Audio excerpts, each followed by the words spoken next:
Понеделник. Началото на нова тренировъчна седмица. Индивидът отваря Training Peaks и бива посрещнат от студена обективност. Планът е там, тренировките са ясни. Една от тях се казва Megadeth. Добре дошли в епизод 2. Миналата седмица ви разказах кой съм.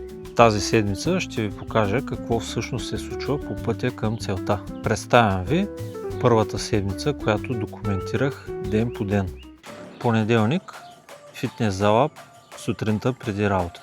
Правих силови упражнения. Това ми се явява стандартен понеделник от вече няколко седмици. Нищо фантастично, загрявам с леко гребане, след което изпълнявам комплекс от упражнения, чиято цел е да ме направят по-силен и по-стабилен като цяло, което от своя страна ще ме направи по-функционален в бягане. Това ми е надеждата и до момента субективното ми усещане е, че определено резултат има. Дори и в ежедневието си се движа с повече увереност и ряз, за разлика от преди. Така че горещо препоръчвам на всеки човек, независимо дали е бегач или не, да вкара подобна рутина в ежедневието си. Вторник изпълних час и 15 минути леко бягане с 10 по 100 метра ускорения след лекото бягане. Като на същия ден, преди вечеря, изпълних още 40 минути леко бягане. Вторник беше дълъг тренировъчен ден, но когато бяганията са разделени и са леки, тичаш бавно, имаш време да мислиш за живота, гледаш природата, което намирам за много полезно. И вярвам, че тези бягания са съществена част от всеки един тренировъчен план. В сряда изпълних интервална тренировка, за която Влади ще обясни повече. Борхи, обяснявам ти какво трябва да правиш тази седмица. Имаш в сряда да правиш 15 по 400 метра през 200 метра за VO2 Max. Идеята на тренировката е да прекараш много време на втория вентилационен праг на сърдечната честота, т.е. да си много близо до максималния пулс и също време на почивките леко да можеш да го сваляш. Сумарно идеята е да направим 15 минути в тази зона. По-малко над минута ще отнемат интервалите. По този начин ще направим VO2 Max. Това е Константин. Константин после ще обяснявам до тебе. 15 повторения в темпото на сегашния ми личен рекорд на 5 км бяха определено тежки, за моя радост контролирано тежки, но все пак тежки. 14 повторения до тук. Остава още едно. Определено е тежка тренировката. Последно повторение.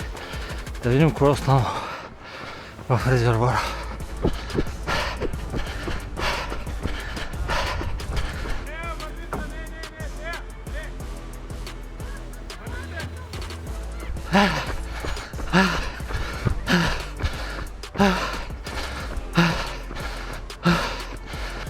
И за край реши да завали дъжд.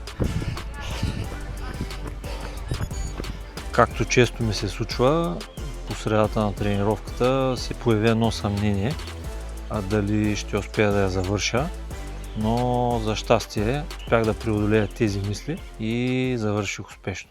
В четвъртък изпълних 1 час леко бягане преди работа, този път в града, не в Осено, където обичайно бягам, и разликата е осезаема.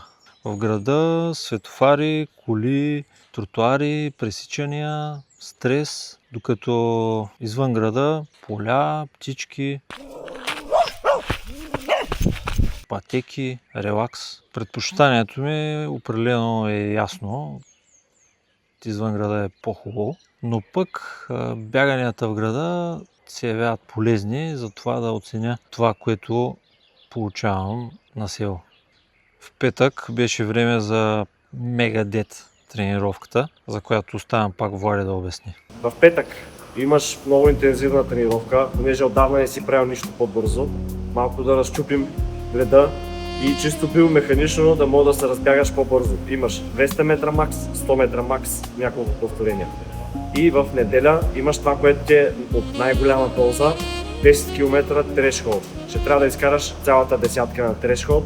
Изчислил съм ти го колко е, имаш си пейсовете и зоните, бая ще умреш. Очаквам да повърнеш в сряда и петък. Ако не повърнеш, няма смисъл, само си губим времето. Айде! Тя се състоя от 5 серии, 200 метра спринт, 100 метра трус или ходене и 100 метра абсолютен максимум. След което имах 3 минути пасивна почивка.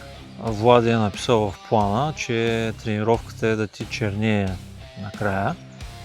И в действителност така беше, причерня ме. Не повърнах, но на краката ми определено им стана лошо. И усещаш се много по-различно от всичко, което съм правил сега. Към четвъртото повторение краката ми вече почнаха да се предават, особено пръстците. Почнаха да ходят наляво надясно. Но тъй като интервалите са късички, успях да ги изкарам. Не фалирах тотално. Някой път и това май ще го пробвам да се опитам да фалирам тотално. Нещо, което ми е супер трудно. Мозъка ми се пази един запас от енергия и така не мога да изкарам всичко от себе си. И като се замисля, това мисля, че бяха първите истински спринтове на подобни дистанции в живота ми. Не интервали, не ускорения, а баш спринтове. Или поне така ги усещах. В събота беше почуен ден от тренировки. Така дойде и неделята, която трябваше да бягам 10 км темпо. 18 км е цялата тренировка, като се сложат загрявката и разпускането.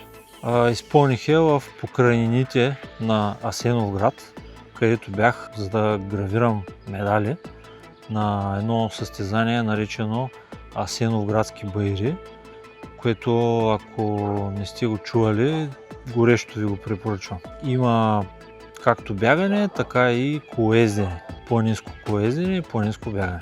За тренировката, както често се случва, теренът си имаше собствено мнение. На места имаше леки изкачвания, обаче е достатъчно, за да ги усетиш, и естествено насрещен вятър. В резултат на дългото пътуване от Варна до Асеновград, на това, че гравирах медали, на това, че може би храненето ми не беше съвсем оптимално предните дни, определено усетих, че краката ми не бяха в оптимална форма и тези 10 темпови километра определено си бяха предизвикателство. Привери ги тези патки, но поне съм скандално корав и красив тигър, успях да вляза в спецификацията, която Влади изискваше. А именно средно темпо от 4.15 на километър. Понякога успях да направя тренировката, е напълно достатъчно и не е задължително всеки път да имаш потенциала да си по-бърз от това, което е планирано за деня. Числата за седмицата: реализирах 84 км обем, 6 на брой тренировки. Най-тежкият момент беше в петък, някъде след третия интервал на Мегадет тренировката. А най-приятният момент беше последния километър в неделя, когато завършвах 10-те темпови километри. Следващата седмица предстоят нова порция от тренировки, за която нямам търпение. 17:59. Продължаваме!